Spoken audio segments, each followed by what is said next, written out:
తెనాలికి చెందిన ప్రముఖ శాస్త్రవేత్త డాక్టర్ ఎలవర్తి నాయుడమ్మ స్మారక అవార్డును ఆయన జన్మదినమైన ఈ నెల 10వ తేదీన ప్రదానం చేయనున్నారు. Doctor Elavarthi Nayudamma science and technology foundation ఆధ్వర్యంలో జరిగే ఈ కార్యక్రమ వివరాలను నిర్వాహకులు తెలియజేశారు. తోలు పరిశ్రమ ఉత్పత్తుల రంగంలో భారతదేశ ఖ్యాతిని ప్రపంచ దేశాలకు చాటిన ప్రజల శాస్త్రవేత్త డాక్టర్ ఎలవర్తి నాయుడమ్మ స్మారక అవార్డును ఈ నెల 10వ తేదీన ఆయన స్వస్థలమైన తెనాలిలో ప్రదానం చేయనున్నారు. స్థానిక ఇండస్ట్రియల్ ఎస్టేట్లోని కుమార్ పంప్స్ హాల్లో మంగళవారం సాయంత్రం ఏర్పాటు చేసిన విలేకరుల సమావేశంలో ఫౌండేషన్ చైర్మన్ ఎడ్లపాటి రఘునాథ్ బాబు, వైస్ చైర్మన్ కొత్త సుబ్రహ్మణ్యం వివరాలను తెలియజేశారు. 10వ తేదీ సాయంత్రం తెనాలి రామకృష్ణ కవి కళాక్షేత్రంలో ఏర్పాటయ్యే సభలో భారత ప్రభుత్వ ఆర్థిక మంత్రిత్వ శాఖలో ఫైనాన్షియల్ సర్వీసెస్ కార్యదర్శిగా చేస్తున్న ఐఏఎస్ అధికారి ఆగరాజు మద్దిరాలకు నాయుడమ్మ అవార్డును బహుకరిస్తారు.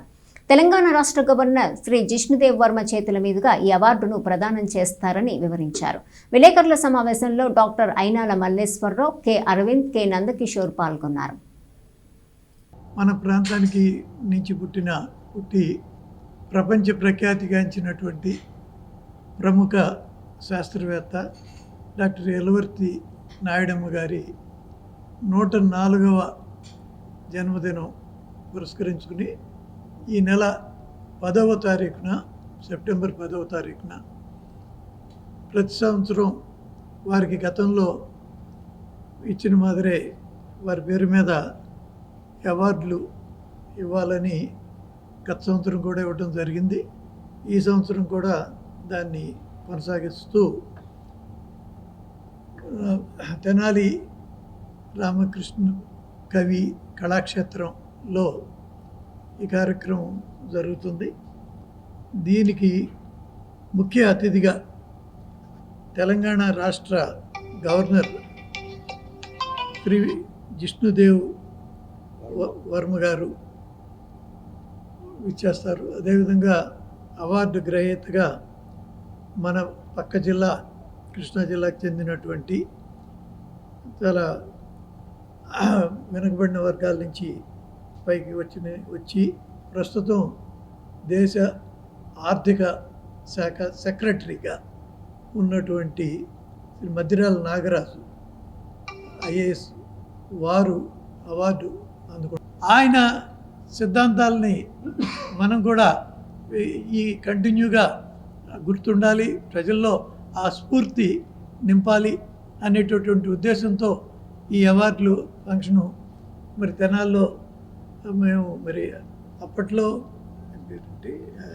విష్ణుమూర్తి గారు ఆయన పాపం చాలా బాగా చేశారు. దాన్ని మనం అసలు కొలవలేం ఆయన చేసిన సేవని.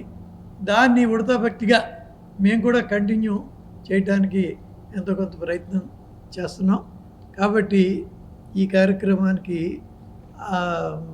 గవర్నర్ గారు కూడా అడగగానే వెంటనే ఒప్పుకున్నారు. తెలంగాణ గవర్నర్, ఆయనకి ఈ ప్రాంతం తెలియకపోయినప్పటికీ ఎంత దూరం ఏంటి అవన్నీ కూడా కనుక్కుని మళ్ళీ రాను వాళ్ళన్నీ చూసుకుంటారు కదా, చూసుకుని ఆయన సరే అని ఒప్పుకోవడం జరిగింది. కాబట్టి ఈ కార్యక్రమం సెప్టెంబర్ 10వ తారీఖున ఎలవర్తి నాయుడమ్మ గారి మెమోరియల్ అవార్డు ప్రదానం చేస్తూ ఆ రోజు జరిగే కార్యక్రమం సాయంకాలం 4:30 కాడి నుంచి రామకృష్ణ కళాక్షేత్రం, కవి కళాక్షేత్రం నుంచి 4:30 స్టార్ట్ అవుతాయి. కాబట్టి ఆ రోజు అందరూ విచ్చేసి కార్యక్రమం జయప్రదం చేయాలని కోరుకుంటూ, తర్వాత ఆ రోజు మనకి ప్రోగ్రామ్ ఎడ్లపాటి రఘునాథ్ బాబు గారు ప్రిసైడ్ చేస్తారు. Chairman of Elavarthi Nayudamma science technology foundation. తర్వాత ఆ రోజు మన చీఫ్ గెస్ట్ ఏమన్నా ఆనరబుల్ శ్రీ విష్ణుదేవ్ వర్మ గారు, తెలంగాణ రాష్ట్ర గవర్నరు. తర్వాత అవార్డు తీసుకునేది ఏమన్నా మన ఆంధ్రప్రదేశ్ కేటర్కి చెందినటువంటి శ్రీ నాగరాజు గారు, ఐఏఎస్ మద్దిరాల నాగరాజు గారు, ఆయన సెక్రటరీ డిపార్ట్మెంట్ ఆఫ్ ఫైనాన్స్, వారు మినిస్ట్రీ ఆఫ్ ఫైనాన్స్కి ఉన్నారు. తర్వాత ఆ రోజు గెస్ట్ ఆఫ్ ఆనర్ ఏంటంటే డాక్టర్ స్వర్ణ వి కాంత్ గారు, ఆమె ప్రజెంట్ చీఫ్ సైంటిస్ట్గా ఉన్నారు లెదర్ టెక్నాలజీలో మద్రాసులో, వారు వస్తున్నారు.